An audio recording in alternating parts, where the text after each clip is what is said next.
Welcome to our continuing series of Virtual Voices webinar dedicated to the United Nations Sustainable Development Goals. Our speaker today is Dr. Patricia Myskowski, who is a professor of dermatology at Weill Cornell Medical Center and is the attending physician in the Dermatology Service at Memorial Sloan-Kettering Cancer Center, where she is a full-time physician and sees patients at the David Koch Cancer Center in New York. Dr. Myskowski completed her medical training and Master's of Science degrees at Brown University at 1975, followed by an internship in internal medicine at Rochester General Hospital, a second year of internal medicine at the Veterans Administration Hospital in Bronx, New York, and dermatology residency at New York Presbyterian Hospital, Cornell University Medical Center. Dr. Myskowski is also on WIT's board of directors. Over to you, Dr. Myskowski. Well, thank you very much for having me here. I am going to talk today all about skin cancer, which is actually impossible, but I'm going to tell you as much as I can, and I'm going to do it also with kind of a thought towards our relationship with the environment and how skin cancers are related to that. So I have no conflicts of interest. I, as you heard, work at Memorial Sloan-Kettering, and I want to thank my colleagues, Mike Marchetti, for some of his slides that I'm borrowing, as well as Weill Cornell Medicine as I teach their medical school course. So this lecture will be available, I believe, only on the website, but I just wanted to acknowledge all of my contributors.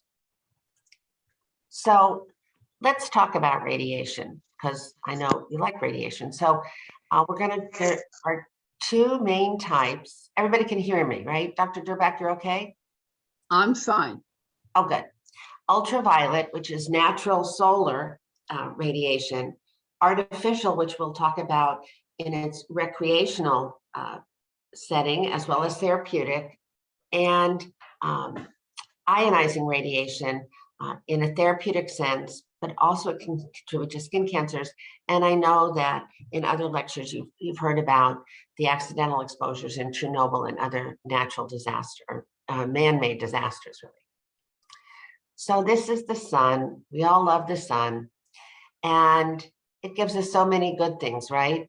Warmth, photosynthesis, kills pathogens, especially UVC. We can see sun exposure results in endorphin release, so we feel happier. And vitamin D is very important for our levels of bone health, and we get that from the sun. But it does some bad things too. Causes skin damage.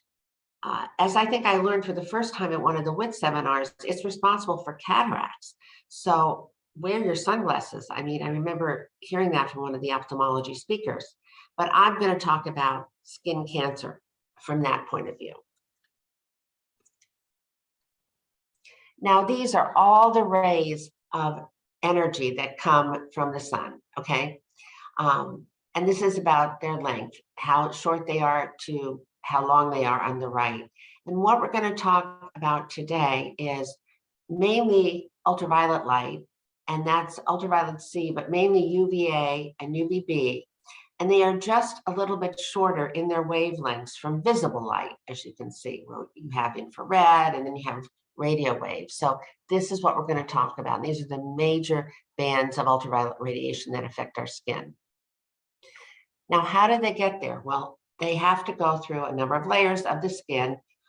UVC doesn't get here very much. It's very short and it's absorbed before it gets to the stratosphere. But UVB goes through this stratosphere and the troposphere. And of course, you know, the ozone layer is very important to absorb this.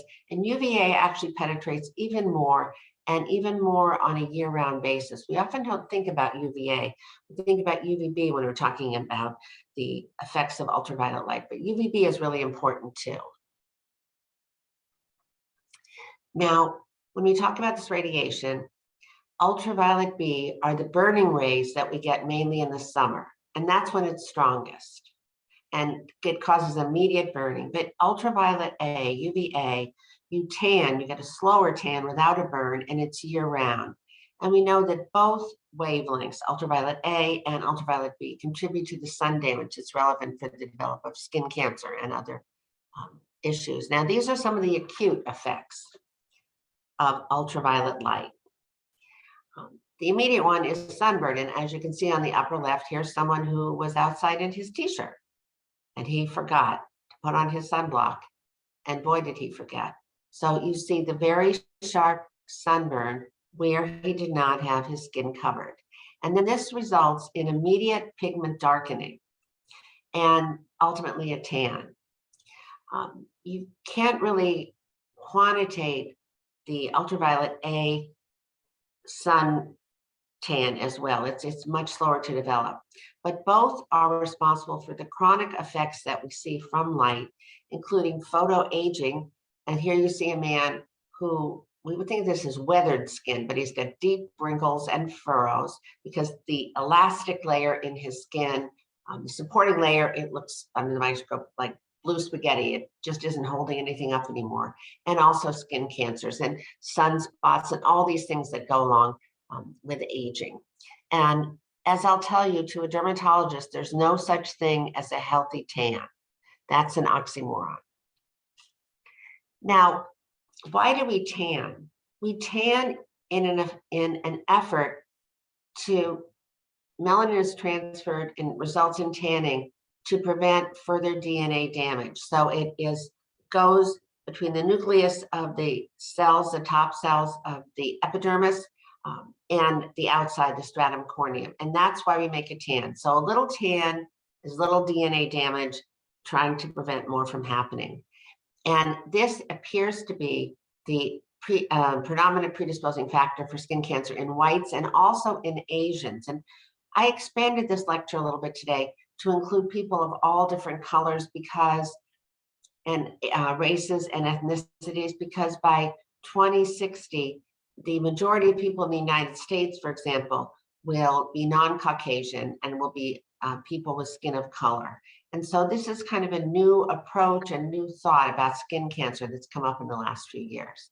Now, it's not as clear in people with very dark skin, in Black patients, if it is as significant a cause for skin cancers, and I'll talk about where they occur and how they occur, except for basal cell carcinoma.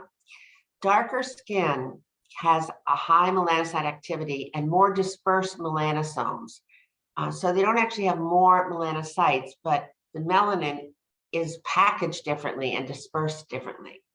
And white people have more group melanosomes. So that results in colors that we perceive as different colors of skin. And we know that Black epidermis, because of the melanosome difference, transmits only about 7% of UVB and 17% of UVA, compared with much higher levels, almost triple that, with white epidermis with less pigment, 24% for UVB and 55% in white. So that in very dark skin, the melanin, the way it's distributed, provides an innate sun protection factor equivalent to 13, compared with 3 in white skin. So if you have very dark skin, it's like you're wearing a sunblock because of the way the melanosomes are dispersed in your skin. And that's very important to think about when you're thinking about the pathogenesis of skin cancers. Now, what are we going to talk about? The most common basal cell carcinoma and squamous cell carcinoma, which are now called keratinocyte carcinoma. They're grouped into one group, and malignant melanoma. There are others, but these are the most important ones. Now, we know that skin cancers are the most common diagnosis of cancer in the United States, representing about 40% of cancers in white patients, 4 to 5% in Hispanics, 2 to 4% in Asians, and 1 to 2% in Black individuals. And most common are basal and squamous cell carcinoma. and melanoma is the third most common. Now, this is kind of a pie chart of how they're distributed, but the rates have gone up a lot, okay? So this was in 2016.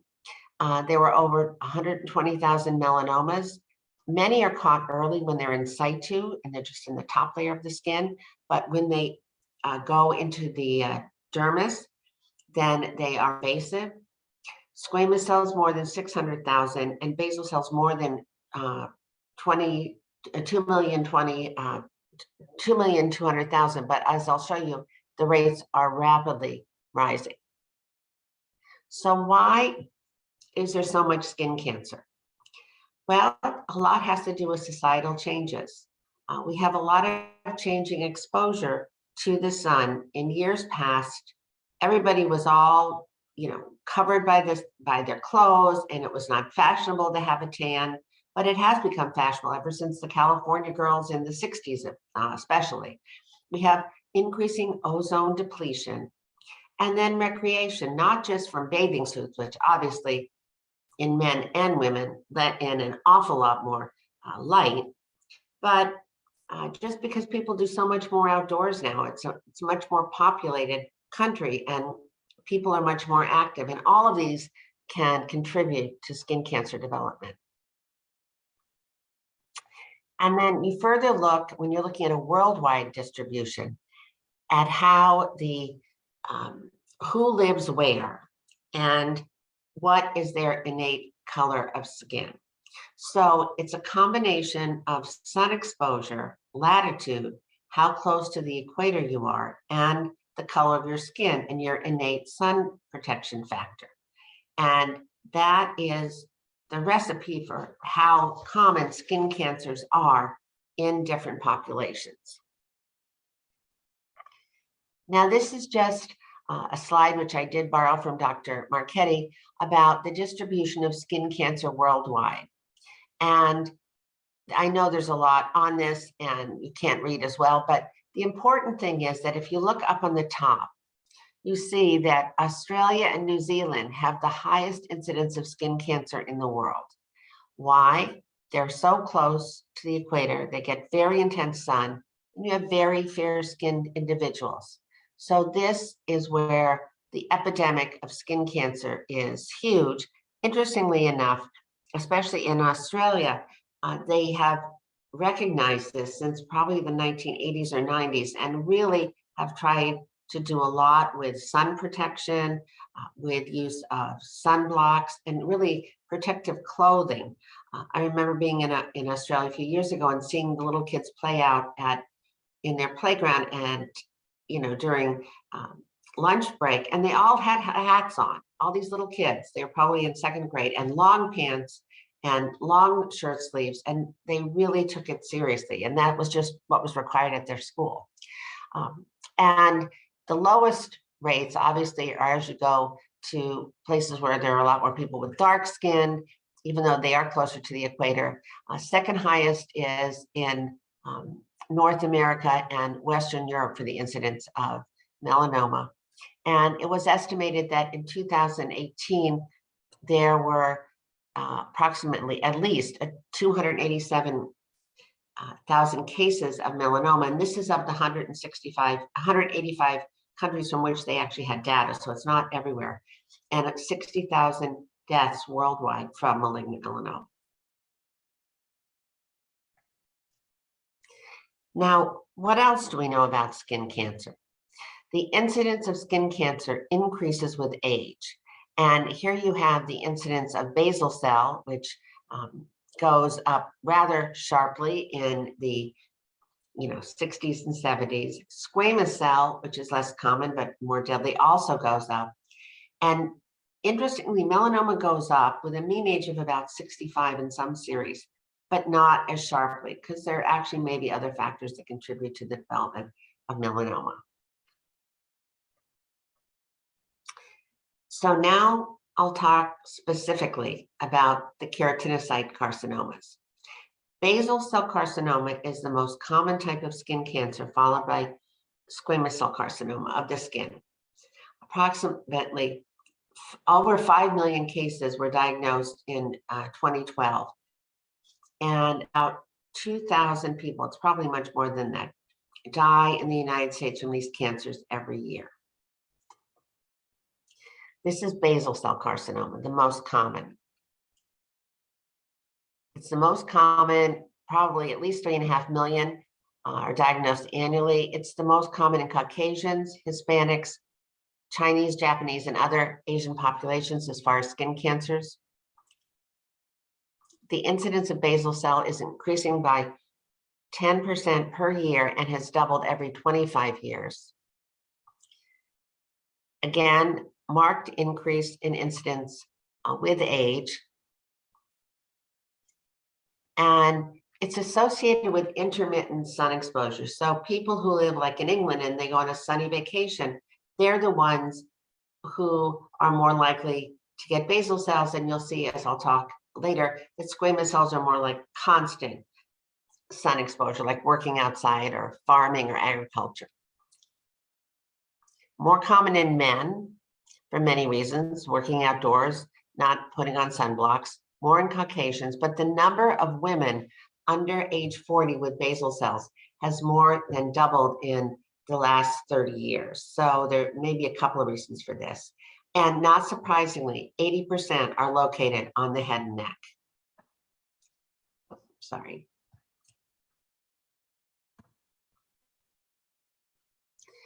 What does it look like? This is what a basal cell looks like.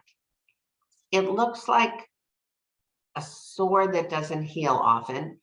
It can have many different forms, but this is the classic one on the right, a very shiny nodule, which means it's more than a centimeter, or a bump, or papule, it means it's a small nodule. It looks very pearly and shiny and translucent, and that's really a very important hallmark of it. It grows slowly. It has little blood vessels over it, which we call telangiectasias. And as it gets larger, it often has a little hole in the middle because it outgrows its blood supply, as you can see here. When it occurs on less typical areas, say the arm, it can be more ill-defined. You have it here, it can have a little scale. It's pink or erythematous. But if you look really closely, you will always see the shininess and the extra blood vessels. So something that's been there for a month or so, on someone with fair skin, you can see this person has blue eyes. Growing like this, you think of a basal cell. And a lot of people ignore them because they think, well, cancer has to hurt or it has to be dark. Neither statement is true. Now, these are some more clinical pictures of basal cell carcinoma. Let me just move this down. And here you have the typical presentation on the head and neck. On the upper right here, you have the pearly area outgrowing its blood supply. If a person has darker skin, especially brown eyes, you might see some pigment. But it still has the shininess. It can very easily be confused with malignant melanoma, as I'll show you. Here you have one right here. Here you have another on the forehead. You won't see this in a blue-eyed person, but someone with olive skin or darker and usually brown eyes is going to have this presentation. You have a little one here. Here you have one which is like a more dangerous one because it's sinking into the skin rather than being on top of the skin. And this might be a infiltrative basal cell, but you see the shininess there. Here you see one right here. And this is a very large pigmented basal cell carcinoma on, I believe, an African-American patient. You see there's a lot of pigment, but it still has the shininess and the pearly nature of it. So in white patients, especially blue-eyed, blonde, green-eyed, they're usually just pink with a rolled border, but only 6% will have pigmentation. But in patients of color who have darker skin, no matter the ethnicity, they often have central ulceration, but they may not. And they can be very still glossy, but the vast majority will have pigmentation, as opposed to in Caucasian patients, very few will. And this is a slide from Cornell, so we won't duplicate it. And there are also two inherited disorders that can contribute to the development of basal cell carcinomas. One is xeroderma pigmentosum, which is a recessive where you have autosomal recessive, where there is a defect in DNA repair mechanism. So I showed you how, like, when sunlight hits your skin, oh dear, you get a lot of DNA damage. Most of the time, we can repair it, not always, but in people with xeroderma pigmentosum, it goes unrepaired and carcinogenesis happens like crazy at a young age. In basal cell Nevis syndrome, patients have a deficiency in what's something called the hedgehog signaling pathway in the patch gene, and they often will get basal cell carcinomas at a young age. It's associated with a few other things like bifid ribs and jaw cysts, but it's a syndrome in which patients can have hundreds of basal cell carcinomas. Now, this is squamous cell carcinoma, the second most common keratinocyte carcinoma, at least 1 million new cases in the US every year. And there's been a 300% increase from the 1960s to the 1980s, and that has continued. So it's hugely more common. What are the risk factors? I'll talk about them. Fair skin, blue eyes, poor tanning ability. If you sunburn very easily and you don't tan at all, you're at higher risk to develop a squamous cell carcinoma, especially if you're outside a lot. And what else? PUVA, which was a treatment for psoriasis that was used, I think, in the 90s and early 2000s, is the combination of something called Sorlin, which is a drug that you would ingest, and it photosensitizes you. It makes you more sensitive to the light, and ultraviolet A, and it was used very successfully for psoriasis and some other disorders. But unfortunately, years later, patients had a lot of sun damage and squamous cell carcinomas. Ionizing radiation, I'll talk about in a minute. Heat injury, chronic heating pads, burns, chronic trauma, scarring, all of these can predispose one to a squamous cell carcinoma. Chemical carcinogens like arsenic in certain well waters, like in Bangladesh, they can cause you to have multiple squamous cell carcinomas. And probably the largest group that continues to grow is those who are immunosuppressed. Transplant recipients, more with those who are more immunosuppressed, heart greater than kidney. And leukemia, as well as lymphoma, autoimmune disorders, are those who are on other immunosuppressive therapies. And it's estimated that in kidney transplant recipients, if they have fair skin, by 7 years, almost everyone has a squamous cell carcinoma, and they often are very aggressive following transplantation. And finally, there is a virus, HPV, the wart virus, human papillomavirus, which is associated with the development of some squamous cell carcinomas. Now, cumulative sun exposure is the most important risk factor. But if you have dark skin, chronic scarring processes are more important, as in the pathogenesis of squamous cell carcinoma, and areas of chronic inflammation. And if you have dark skin, if you're African American or Black, the risk is more squamous cell carcinomas in all these areas of scarring, include those of chronic inflammation such as ulcers, discoid lupus, leprosy, hidradenitis suppurativa, which is a scarring rash that you can get, and cysts under your arms. Also, smoking contributes to squamous cell carcinoma development, especially around the perioral area. And in darker skin patients, ultraviolet light, it's not as clear as far as a very direct pathogenic role. Now, ionizing radiation, it's not as common anymore when it was used for benign situations many years ago, like in the 1940s. It was used for acne, eczema, and tinea capitis, which is ringworm of the scalp. They would give a small dose of radiation. All the hair would fall out with the fungal spores, and then people could be cured and their hair would grow back again. But later, basal cells especially were common on the scalp because of that, or on the face if it was given for acne. Now we see it mainly in the setting post-radiation therapy for cancer such as Hodgkin's disease. And in that situation, you will see basal cell carcinomas, more than squamous cells, but develop in the areas where people get radiation. So for example, it would be in the lymph nodes, like of the neck or in the chest or under the arm where people get radiation. You would see basal cell carcinomas develop, even though those are not specifically sun affected areas. So that's been important. You can also develop high-risk squamous cell carcinomas in these areas. The risk is related to the total dose of radiation, and the latency period is variable. It's often like somewhere between 15 and 40 years. So we do see that. And these are some of the variations of the variants of squamous cell carcinoma. They can be more subtle. On the upper left, you see it almost just looks like a rough rash. And some of these red scaly things are called actinic keratoses that are precancerous lesions, which can, probably less than 1% of the time, develop into squamous cell carcinomas. Then you see on the upper right an area where it's a little bit larger. It might look like a patch of a rash or psoriasis, but it's not.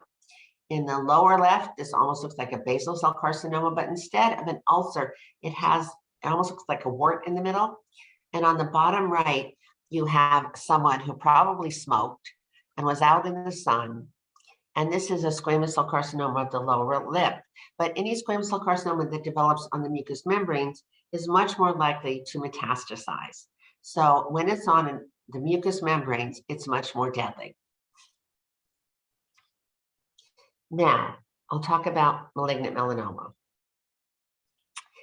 And these are some of the estimates from 2019 of almost 100,000 new cases of invasive melanoma and 7,000 deaths from it. This is from the American Cancer Society that puts out these statistics every year. The fastest growing group was men over 60 and especially on their back. So men who live alone or don't have a wife were much more likely to die of melanoma than married men because their wives would often find them on their back. So that's one good thing about being married. But just to give another reference, there were over 66,000 deaths worldwide from skin cancer. 80% were from melanoma. This is from the World Health Organization. And the global incidence, it keeps increasing. It's projected, it's probably going much faster than one would predict, but soon it'll be over 300,000 in the countries in which we have data. And it's the 6th most common cause of death in all developed countries. This shows the increase in lifetime risk of developing a melanoma. And in 1935, it was really rare, 1 in 1,500. But as people started going outside and as people were exposed to more UVB with loss of the ozone layer, you can see that it's gone up almost exponentially. It's now projected to be about 1 in 50 people now, but I think I just read 1 in 28 men. So men have a higher risk than women. So it continues to go up as far as the estimates and projections. This shows the incidence and mortality rates by region of the world. And as I mentioned, you see that in Australia and New Zealand, it is by far the highest incidence and mortality rate, although the incidence is much, much higher than mortality. Northern Europe and North America. And then it goes down as we have other areas of the world where people are either covered up or have darker skin or have less sun exposure. We know that it is a common cancer in the United States and is currently, or was estimated to be, the 5th most common cancer in 2019 in the United States. So that's a lot after breast, lung, prostate, and colorectal. So a lot of people don't think of it that way, but it's true. And it continues to rise rapidly. These are the difference in the SEER data. The SEER data is one of the national registries that looks at a number of selected populations to estimate the incidence of different cancers. But from 2015 to 2019, it increased like 20%. So that's a lot. It's really, really more and more. And it's more common in men than women. You can see that, although they're both tied for, very, very high, 5th or 6th in the as far as frequency of cancers. But fortunately, it's not as big a cause of mortality compared with the other cancers. Now, this is one thing that has become of interest lately, and this is looking at melanoma of the skin in people with skin of color. And this is a breakdown by race and ethnicity and sex of melanoma of the skin. And it's much more common, obviously, in Caucasian patients here. You can see that, the numbers are very, very common, and also non-Hispanic patients, least common in Black individuals, and intermediate in Hispanic, less in Asian and Native American and Alaskan individuals. But if you look by death is quite a bit higher than the incidence, relatively. So we do know that if patients develop melanoma with skin of color, it's often at a more advanced age because it has a more atypical presentation. And here you see it by men and women. Men have a higher mortality than women, and especially in white patients. Now, what about melanoma? You can't always get people to prevent them, but you can try to look and learn and know how to find them. And we all started with this called ABCDs of melanoma. That started, I think, in the 1980s. And the A is for asymmetry. These are like looking at a mole and like, how does this mole look? On the upper left, you have the A for asymmetry. On the upper right, you have B for border. It's irregular. It looks scalloped. I tell people often it looks like someone spilled paint into the skin and it's like leaking into the skin. You can see that in that one too. A and B. The color is more than one color, especially if it's 3 colors. They're often smooth. People confuse these with ugly seborrheic keratoses, but they're often smooth. Here you see it's almost shiny. And D is diameter greater than 6 millimeters. And here you see it looks like on the bottom right, on the upper part, that the paint has spilled into the skin. You see pink in the middle and black around it and brown. And this is a very worrisome lesion. But all of these are melanomas. But people have expanded the criteria of what to look for. And I just put these out there just for some other ideas. Like if you look at a mole and it looks funny, it looks like this, better see a dermatologist. Besides A, B, C, D, we also look for E, which is evolution. So if a person has a mole, has a bunch of moles, and all of a sudden one is out of step with the others, it starts getting much larger, then you have to worry about it. And I think you can see this on the bottom right. On the left, you have a bunch of moles, and you see the arrow. And then on the bottom right, you see that one of them is much larger. Okay, so this is a melanoma developing. And then you see that how the checklist shows some of the lesions there that are all melanomas. Crusting and bleeding are often very late, and sensory change like pain, that's often a very late finding. So it should be really asymptomatic if you can find the melanoma, ideally at an early stage.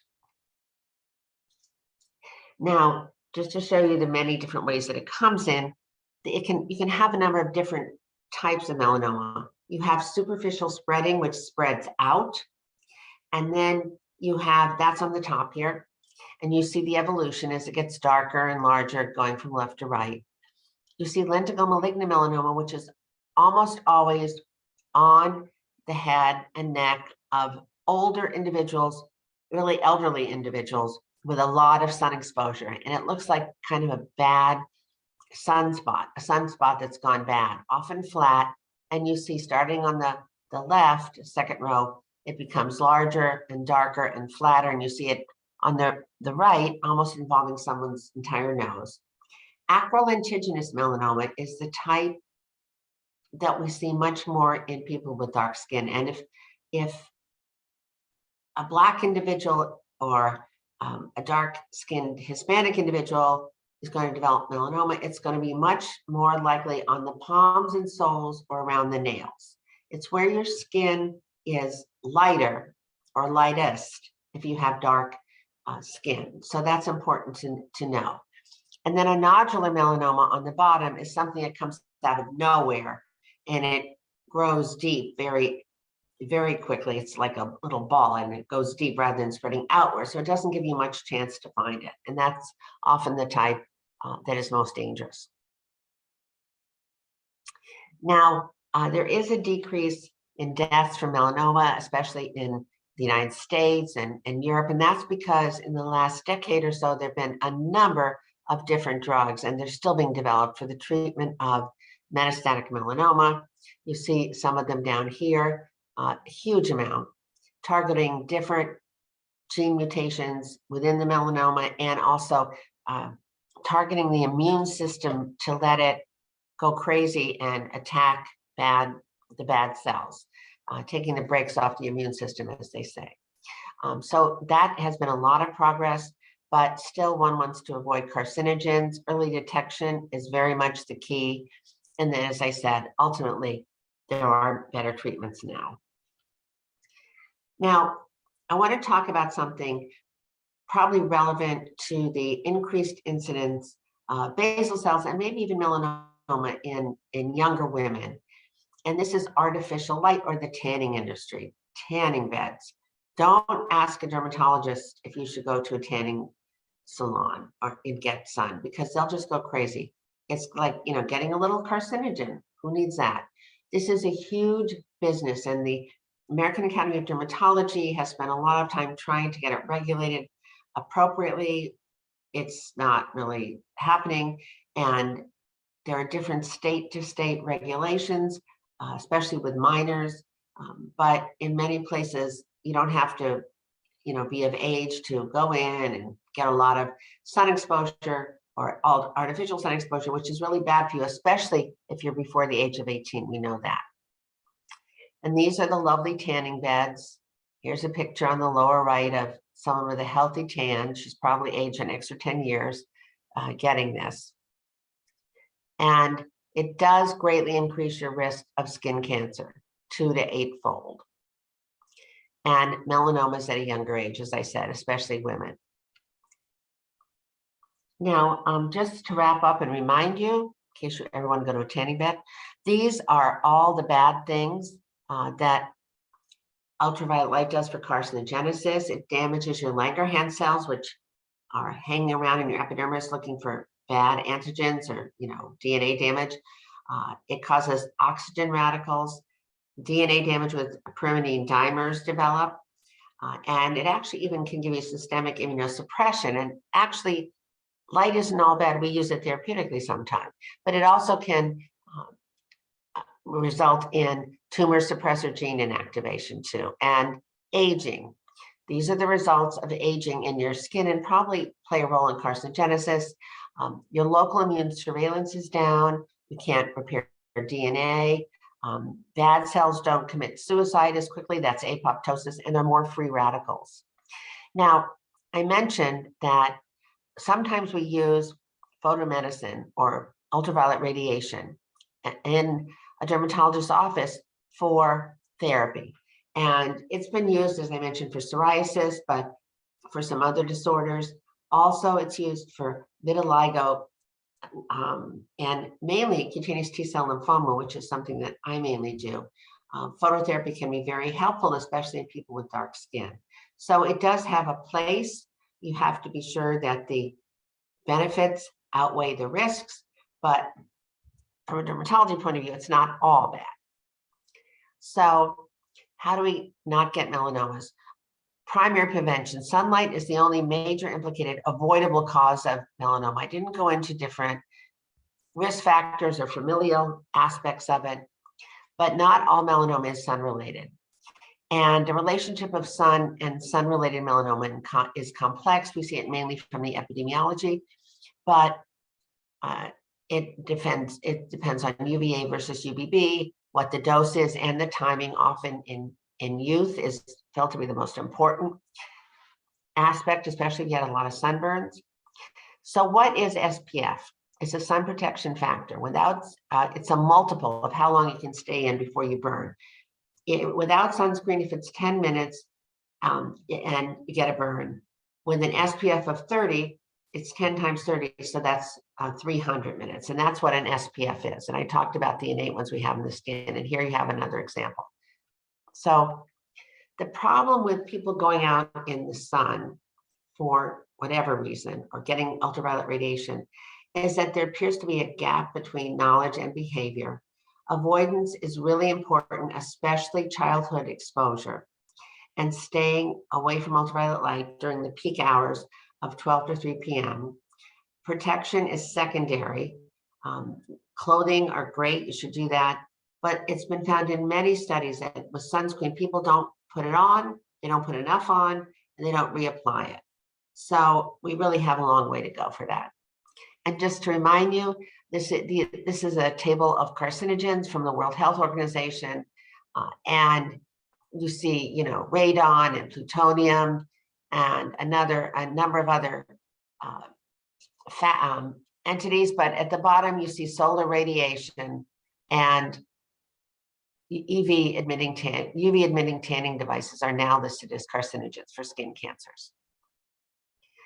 So these are kind of the conclusions from this seminar or webinar, that there are a lot of different types of radiation that can have effects on your skin. This is what we can do about it, not get skin cancer.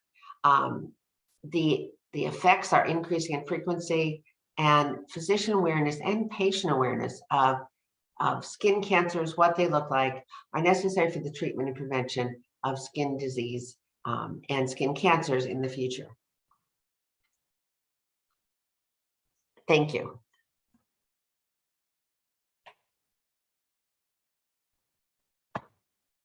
Oh.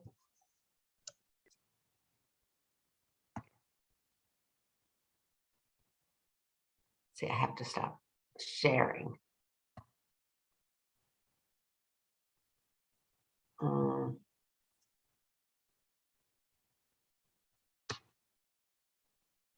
So, Dr. Derbeck, are you there? Now?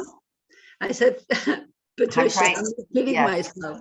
Thank you for a brilliant presentation. It was absolutely fascinating, and you covered everything that anybody needs to know. So we're very, very grateful. And I know all the students and interns that are watching will take this something today have to really consider and work on. And now, Ferry will be going, and he is the moderator of our students. So Ferry, over to you with questions.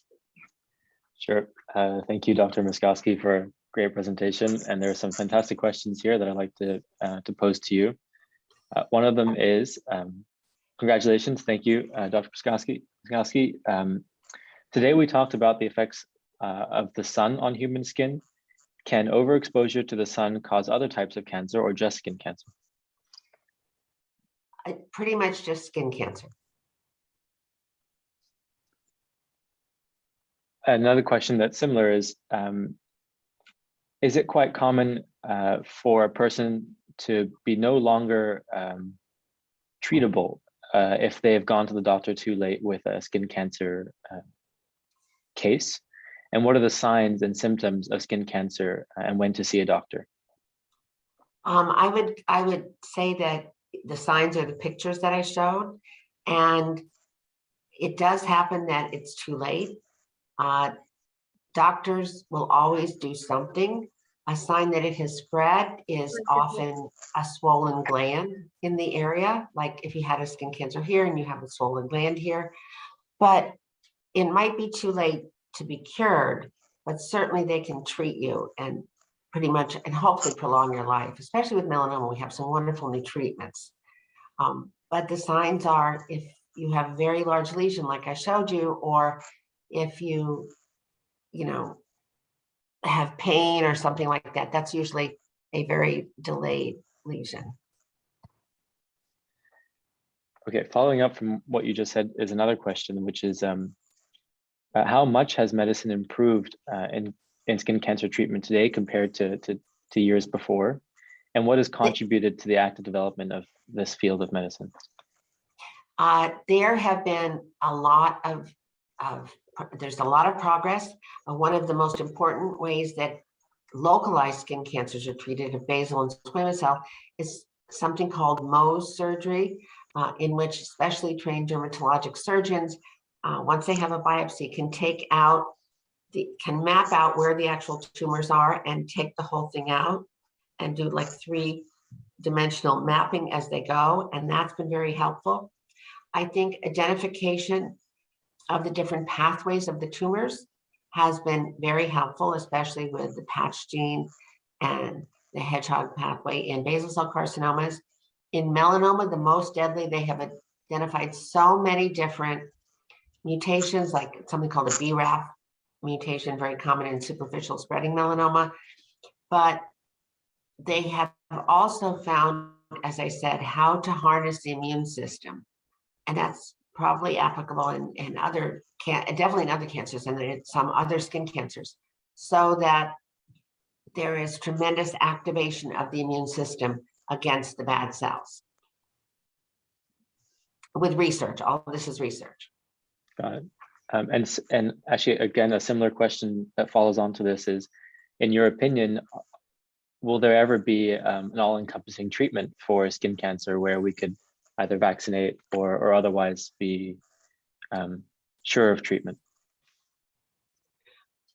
No, because they're all different and they all have different molecular pathways.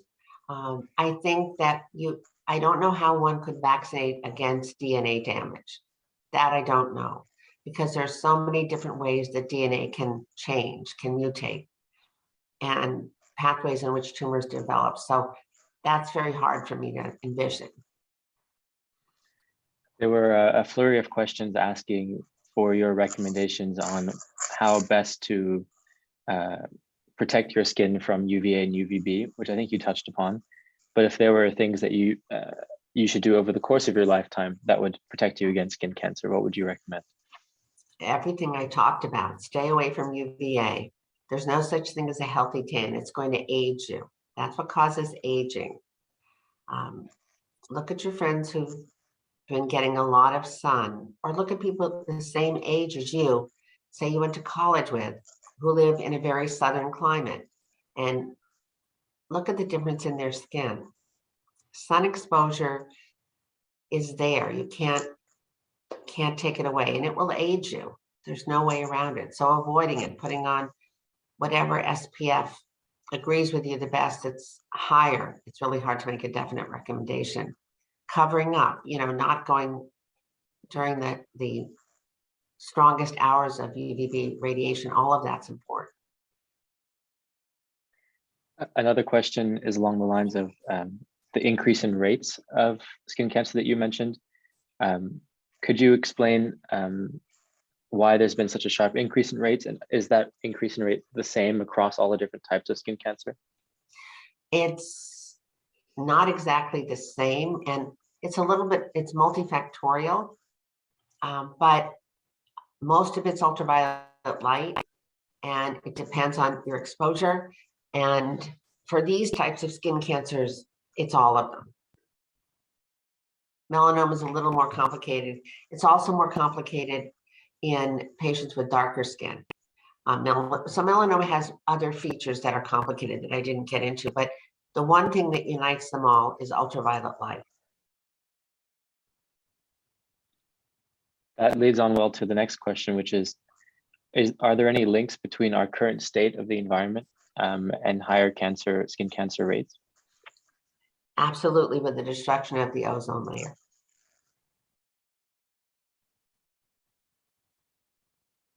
You also mentioned something about being men and women having different rates of skin cancer. Could you talk to why men are often more likely to have skin cancer? But then you also mentioned that there is a large contingency of young women or women now having a sharp increase in skin cancer. Could you talk to that as well? Again, it's complicated. In general, historically, men tended to work outside more than women. And they could, they'd often take off their shirt and they could get, more sun exposure. So men tended to work outside more. However, many young women who went to tanning salons, who thought it was a mark of beauty, greatly increased their skin cancer rates as well. So that's part of the discrepancy.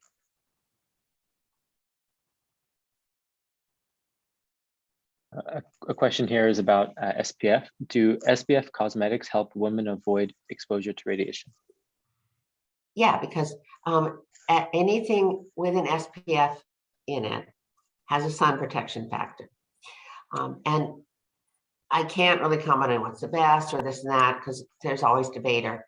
But if you have it in a makeup, that's what we also call a physical sun protection factor. So heavy makeup is like a sunblock. It's like when you put zinc oxide on your nose. It's a chemical sunblock. So if there's an SPF in something you're putting on your face, it's helpful, whether it's a makeup or not. Another question along these lines is wearing articles of clothing enough, or should you also wear sun cream? You should wear sunscreen too. It's a whole other discussion about how much protection you get from different articles of clothing. There are actually special types of clothes that have high SPFs in them that you can buy online, and they will tell you how much they'll protect you. But if you just put on like a light white shirt with very loose gauze, it will not be as protective as, say, the special sun protective clothing. So you have to find that on your own. Many places sell them. And for what's not covered, you have to put on the sunblock. Remember, as you're walking down the street or you're walking at the beach or you're on a boat, it's not just, and you're wearing your hat, you think you're fine. But there's a lot of reflected sunlight that comes off the ocean, comes off the white cement, comes from everywhere. So yes, you do need some sun protection in that factor with lotions and things. There's another question. Does wearing SPF cream prevent the production of melanin or other bodily functions that could have side effects? That's a complicated issue. Most dermatologists recommend SPF. Preventing melanin wouldn't have any bodily functions. So there are all different types of sun protection vehicles. So, they're absorbed in different ways, but not preventing a tan or melanin, being transferred, developing into a tan should not affect any of your bodily functions. Another question was, what are some restrictions that skin cancer patients are subject to once they are diagnosed? Not really that much, except once you've had a skin cancer diagnosed, most people really start protecting themselves from the sun. There are different treatments and things that make you more sun sensitive for short periods of time, but all of a sudden getting a skin cancer really makes you pay attention to what you could have done to possibly prevent it. So people change their own behavior.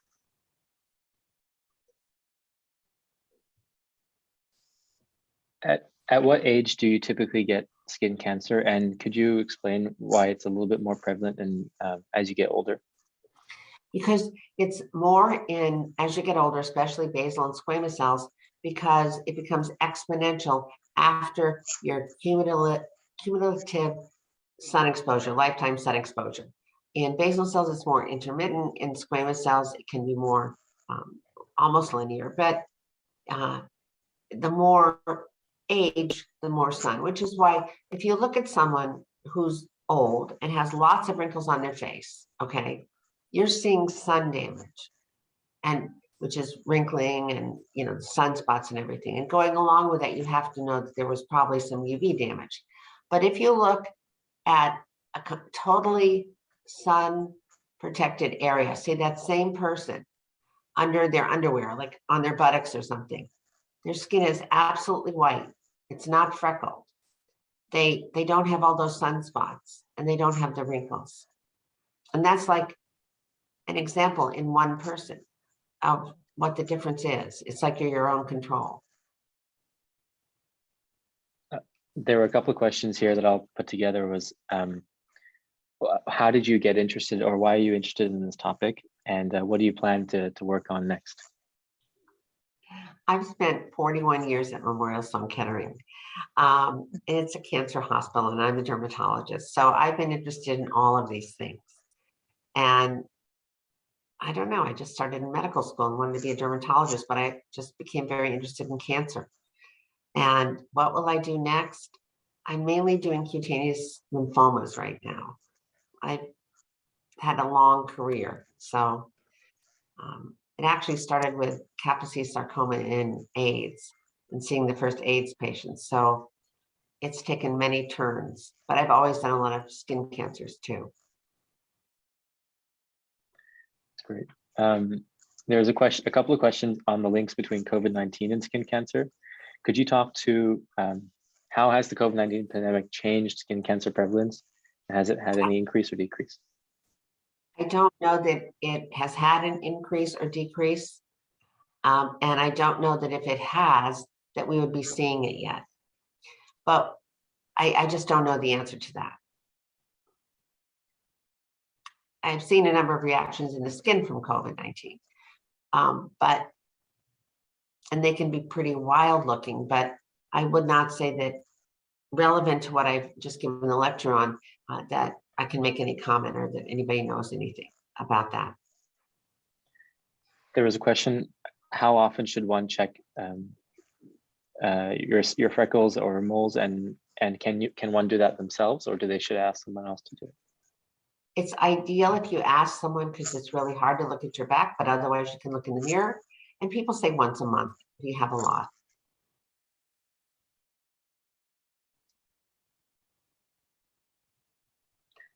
You mentioned something about sun damage in the eyes. Is eye color and pigment related at all to any protective measure? I don't know about eye color. Is a marker, is often associated with your skin color. Like brown eyes are often with darker skin, light blue are usually with lighter skin. It's more of a marker. As far as the pathogenesis of cataracts, which is what I usually think of with ultraviolet light and the eyes, I just know that there's a relationship.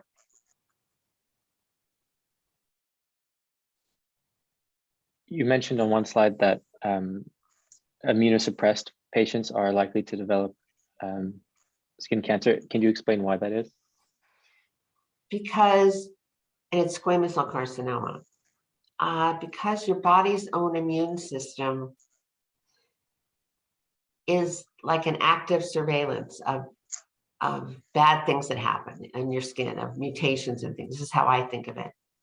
And I don't think anyone can totally explain it, but if your immune system is not normal and it's lowered after you've had a transplant so that you won't reject the transplant, obviously, because it's from a donor, then so you don't recognize the foreign donor's kidney, for example, right? Or it's not your kidney, even if it's not. So if your immune system is suppressed enough so that you don't reject that as foreign, if a tumor cell arises, you might not reject that either. So it might, this is very simplistic, be able to grow more and quicker. I have one more question, Dr. Dermack, if you allow me to ask before we get up to the hour. And the question was sent in. Can skin cancer be the result of any other cancer in your body, or does it always occur as a separate pathology and cause it, and it self-metastasizes? Can it be the result of another cancer? Or does it always happen on its own? It pretty much always happens on its own. Very rarely can melanoma occur in pigment cells that are not in the skin. So it could spread, but I think of or metastasize to the skin, but I think of it as, being there, starting in your skin. If you have another cancer, like leukemia or lymphoma, you don't have a normal immune system, especially if you're under treatment. So in that sense, it's related, but not directly that I can think of.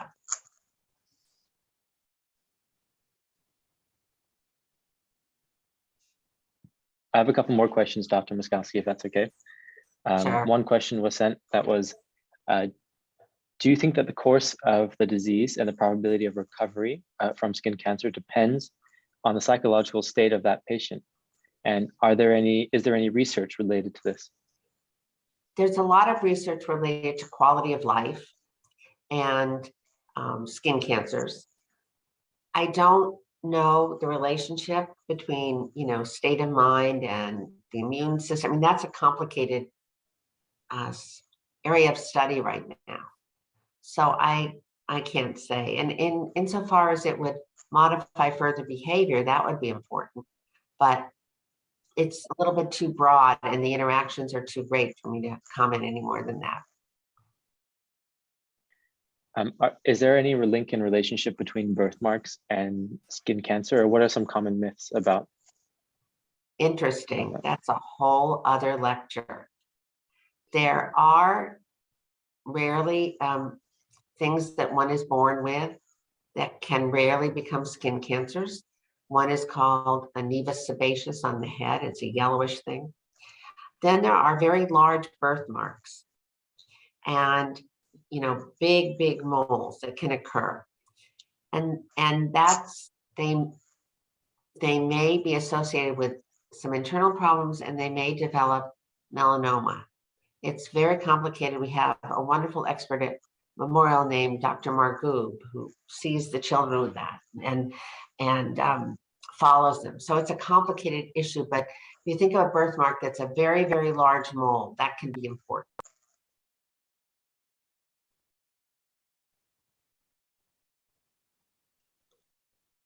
I'm just trying to synthesize some other questions.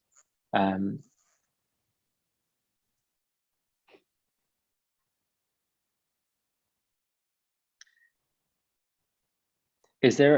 you explain the reason why there's a higher sort of mortality rate in men versus women, or is that necessarily the case?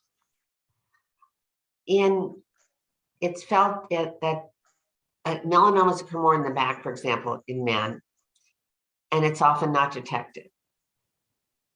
So that may have to do with it. It may have to do with detection and the stage of presentation to the doctor. It may. And a final question here is, could you talk about what are some of the most exciting research foci in this field? Okay, I did, if we go back to the picture of all the different strides that have been made in melanoma, those are the most exciting, I think. And then there are a lot of other entities. One is called PD-1 inhibitors. They're used for other skin cancers and have to do with modulating the immune system and attacking certain parts of the tumor or, stimulating the immune system that are very, very exciting. And there's that would be hours of lectures, but that's very exciting. Early detection, public education is really important too. We like to prevent things before they're bad, but there's a lot of exciting things going on now. Well, Patricia, that's true. There's many other exciting things that go on in our world right now.